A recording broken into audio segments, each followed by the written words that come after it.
Hello and welcome to Curated Spaces, the podcast that explores the stories behind spaces reimagining how we stay, work and play.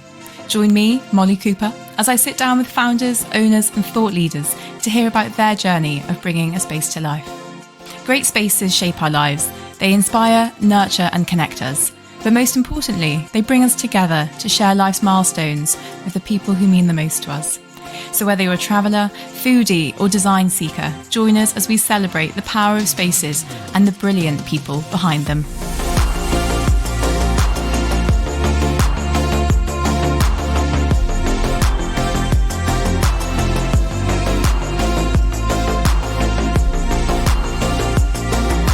Today we're talking about Zetter, a boutique hotel group with 3 London properties based in Clerkenwell and Marylebone.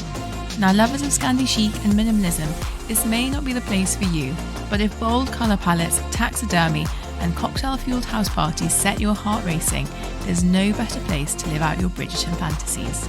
And I'm delighted to be joined by Jeremy Daudin, Zetter's head of sales, who is going to share the story behind this brilliantly British institution and give us a glimpse into what lays ahead.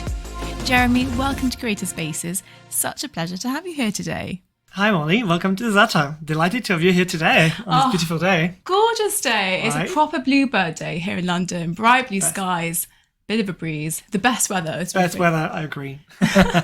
And I'm loving this view over the rooftops. We're here in Clerkenwell, right in the heart of London, but you can see the Gherkin, the Shard, St. Paul's. It's an amazing spot. You can see a lot from here, and I'm glad you're here to see it today because it really is quite breathtaking. London's looking its best. Yes. Now, before we get into that, let's talk a bit about you and your background and how you've come to be here today. Well, how long have you got? I've moved over here 20 years ago. I was obviously based in France and decided to see what was happening in London. So came over here, fell into hospitality, worked my way up, worked in big chains, smaller properties, and then end up at the Zetter. Amazing. And I've been here just over a year. Just over a year. So he's an old hand now. Yeah, well, not quite, but I'm loving the brand. Yeah, Yeah. It's a great brand. Amazing. And we just touched upon it, but let's set the scene a little bit for people listening in. So we're here in Clerkenwell, right in the heart of London, near Farringdon Station, but it still has a very sort of villagey feel almost, a little bit undiscovered. So I'd love to hear your thoughts on this little pocket of London. You know what? Before I moved here, I didn't really know Farringdon. I was in King's Cross, just a stop away, but 2 different areas. So when I've joined Zetter, I've walked around the area, I discovered, St. John's Gate, Exmouth Market at the back, and it's very villagey. We have amazing boutiques and stores in the area, lots of coffee shops. I do feel it's an underrated part of London, so I'm glad we talk about Clerkenwell today. Definitely, and it's having such a moment, it feels. I know we've got the new Sessions Arts Club and restaurant that opened just down the road. Like you said, the coffee scene is amazing. And we have now the Lizzie line. And the Lizzie line. It's just life-changing, taking us anywhere. Within 10 minutes, you're in Marylebone, Soho, Mayfair. It's just great. And speaking of Marylebone, that's where the other... Indeed, yeah, our sister property. Yeah, so just off Oxford Circus, so very different setting to this. Still a village, Marylebone Village, but at the back of Oxford Street, so perfect for shopping, not far from Hyde Park, and seeing all those sites. Yes, Lovely. Yes. So let's get into it then. I'd love to hear a bit about the history of Zetter and how all these amazing spaces came to life. So everything started back in 2004. So the previous ownership wanted to get into hotels, and they acquired this great warehouse in Clerkenwell, on Clerkenwell Road, known as the Zetter warehouse, and turned it to the Zetter Hotel. That was back in 2004, and the concept was really a restaurant and then bedrooms on top. The focus was really on food and beverage, and they did a great job. This became a success.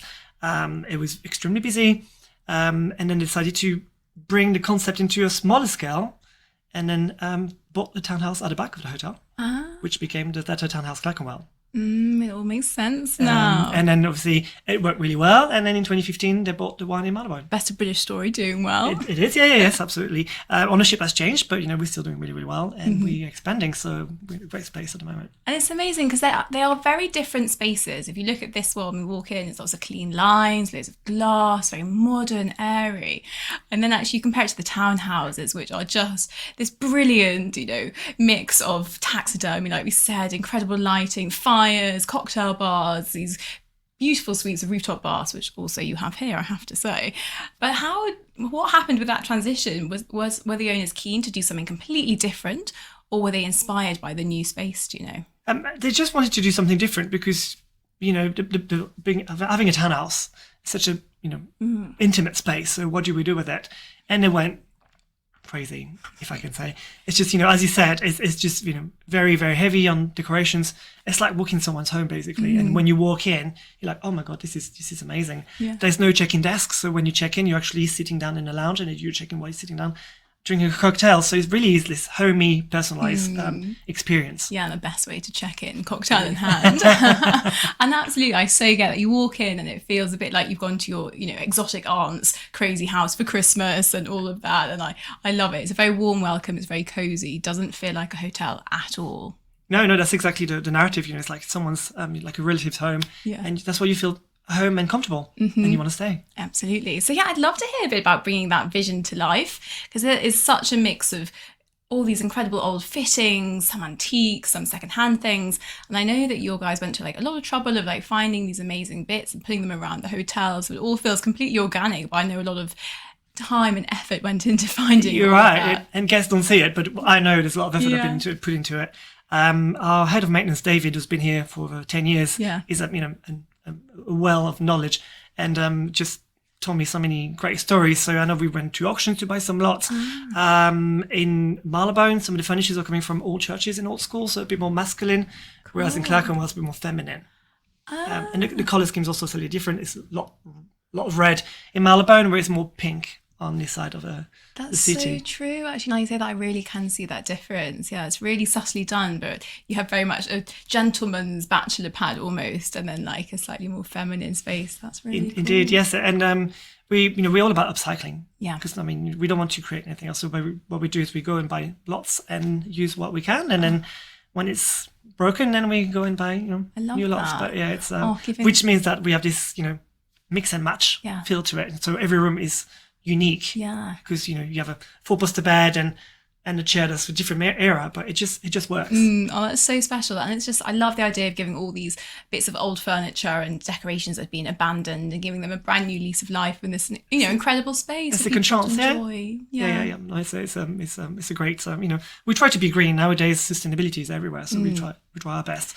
We're lucky to have a borehole under the hotel as well. Wow. So we take the water for all the AC and the heating. That's amazing. And the flush as well.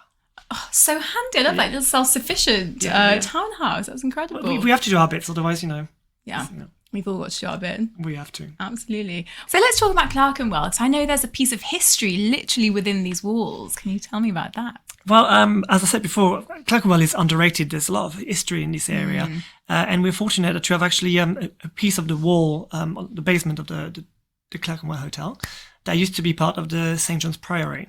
Dating 1100. Wow, 1100. Yes. So the whole priory is gone now. The only remaining part is the gate called St. John's Gate, which is literally across from us on Clerkenwell Road. Still stands, and you can actually visit it. Oh my gosh, you're literally living, breathing history here. Yes. We're not allowed to touch it because it's a listed part of the building, but it's there. You can see it if you come down to the Zetter Clerkenwell. That's amazing. And the Marylebone one, I think I heard that there was a famous past occupant who used to live there on the top floor. Is that right? Well, you seem to know a lot. I've done my homework.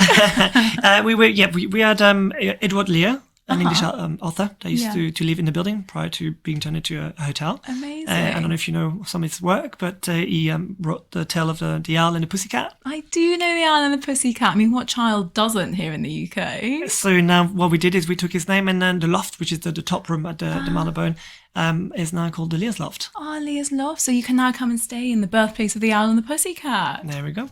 Well, then let's dive into the townhouses themselves. I know we've already spoken about checking in with a cocktail in hand. Let's talk about food and drink, because like you said, this was at the heart of the vision when you started out. And how has that sort of evolved over the years? It's still very much the case. Yeah. We are world famous with that cocktails.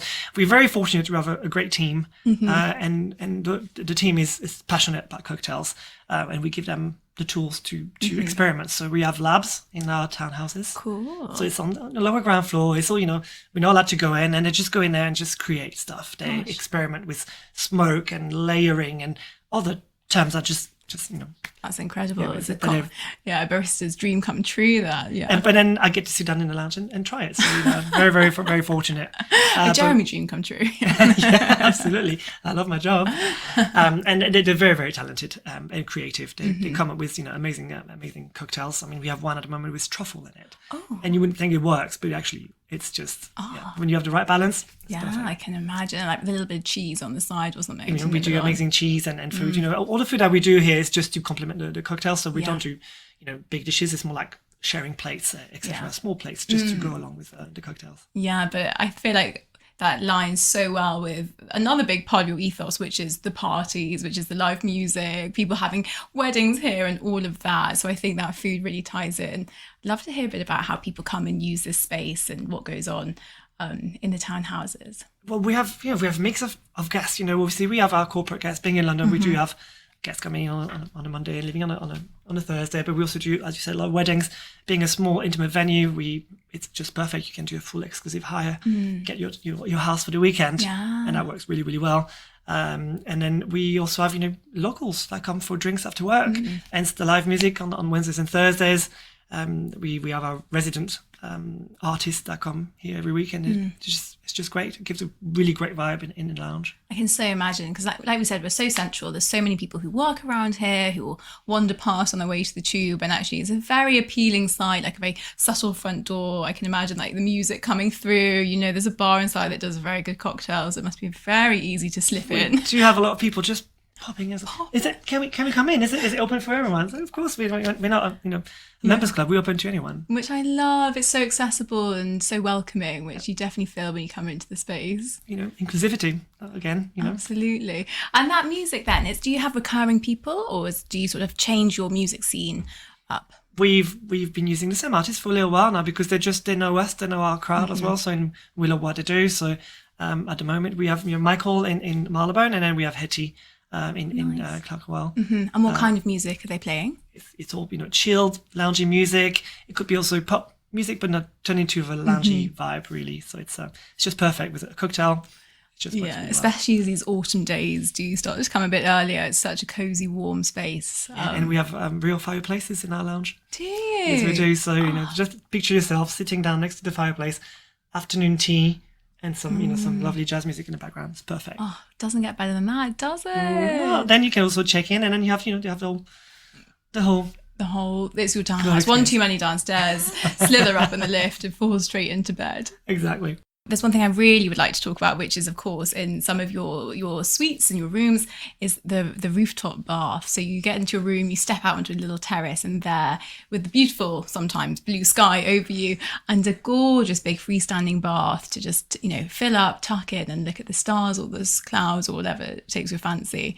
It's such a unique feature. I love that. It's so unique. I'm not so sure. I think there's a lot of hotels have caught up on this and they just decided to have also outdoor bath. But it's a great thing to have. You could just chill in the hot water, looking at the views. In Marylebone, you have you're completely private, so no one can see what's going on as well. So it is essential for an outdoor bath. Well, each to their own. Exactly. Who am I to judge?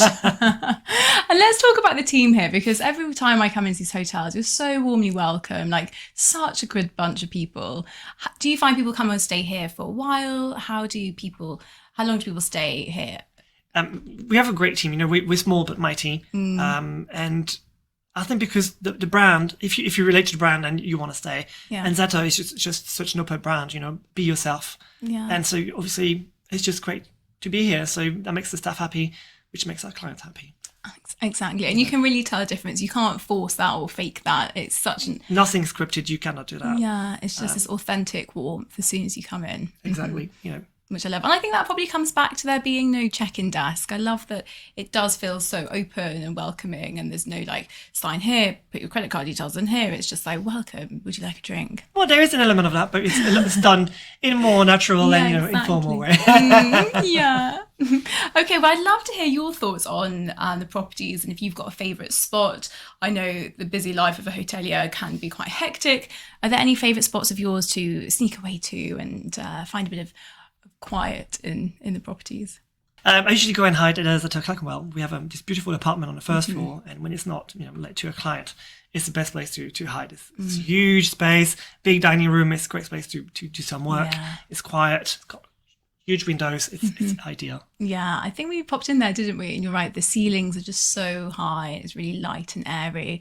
And that beautiful view down onto the square, just so gorgeous. Exactly, yeah. It's the best spot in there. Oh, gorgeous. So now let's talk about the takeovers, because I know they're quite a big thing on the social calendar here at Zetter. I'd love to hear a bit about those. It's a big thing now. I mean, I think everyone has caught on this as well. But what we do is we invite bar from all over the world to take over the space for one night, and this becomes their space. And we've had some amazing partnership with bars from Milan, Rome, also within the UK, from Scotland, and from one from Bristol. So it really is very eclectic, and it's just offering something different for one night to our locals, and also probably to their clients as well. So that's such a cool idea. And do they bring their own influences from home, maybe a whiskey cocktail from Scotland? We usually pair up with a partner with a brand. So it could be one of the local brands or a brand that we know here. And then just for one night, it's something different at the Zetter. Oh, I think that's so fun. And especially here in London, where everything does change, there's new openings every week. Very hard to stay fresh, stay relevant. And that's just such a lovely way to bring something new to the space. And you said it's staying relevant is everything nowadays, because hospitality in London is it's got very high standards. Yeah. So it's really hard to stay on top. Yeah. And I think we're doing well in our own little world. I think Zetter is doing really well. So but there's obviously more that we can do, and then we have big plans for the brand. Yeah, absolutely. Oh well, shall we talk about those now then? Absolutely, yes. Okay, because I've heard inklings on the grapevine of a very exciting update coming. So tell me all about that, please. But we've announced in September that we were opening our fourth property in 2025. Drum roll, please. Please. Yes. It's the first property we're opening for the past 10 years. So it's been a while. We took a little break, and now we're going for it. So we'll be opening a property in Bloomsbury. So, gorgeous. Yeah, it's not too far from here, but a different location, just next to the British Museum, literally attached to the British Museum. Amazing. Yeah, we're very, very looking forward to that. Oh, that's super exciting. And can you tell us a bit more about the sort of vibe we can expect there? So you can expect, obviously, the Zetter touch, but a new touch. Let's say we've kind of taking the brand forward, and we upscaling the brand. So it'll probably be more tame than what you'll find in the other properties, but it's going to be amazing. Oh, I'm very excited. And to quote our new owner, it will be a timeless imperfection. That's what we're going for.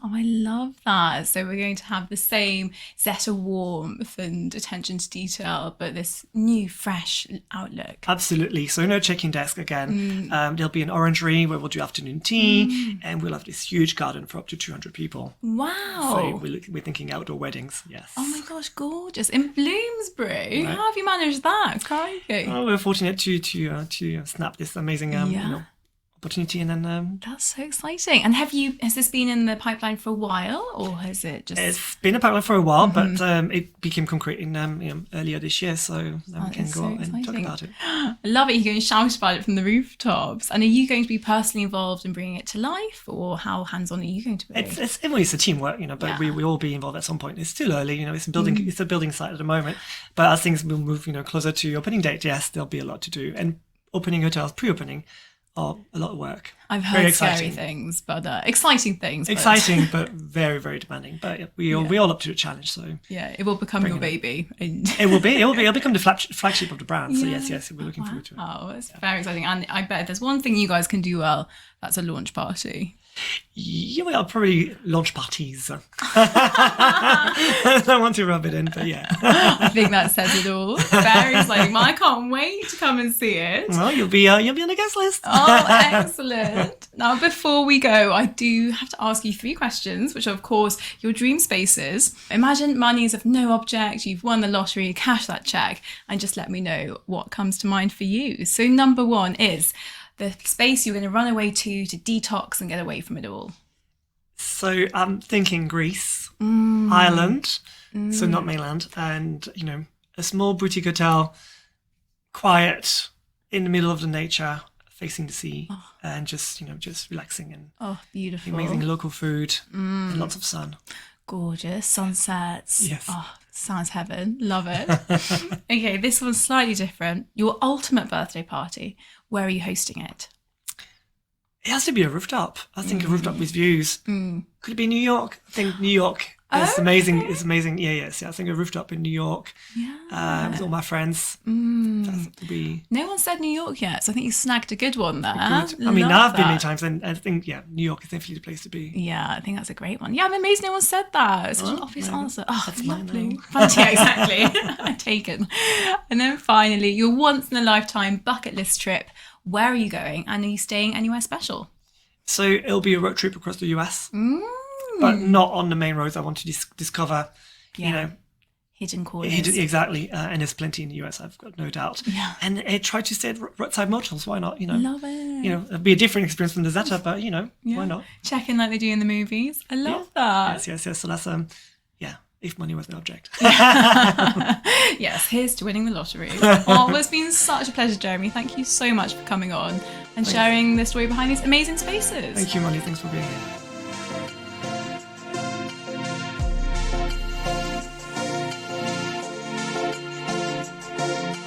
Thank you so much for listening to this episode of the Curated Spaces podcast. For more information and content around any of the spaces we feature, head to our website or Instagram, and don't forget to subscribe to have new episodes delivered straight to your inbox every Wednesday. And if there's a special place in your life that you'd like to hear on the Curated Spaces podcast, please do get in touch, as we're always on the lookout for more brilliant spaces to share with the world.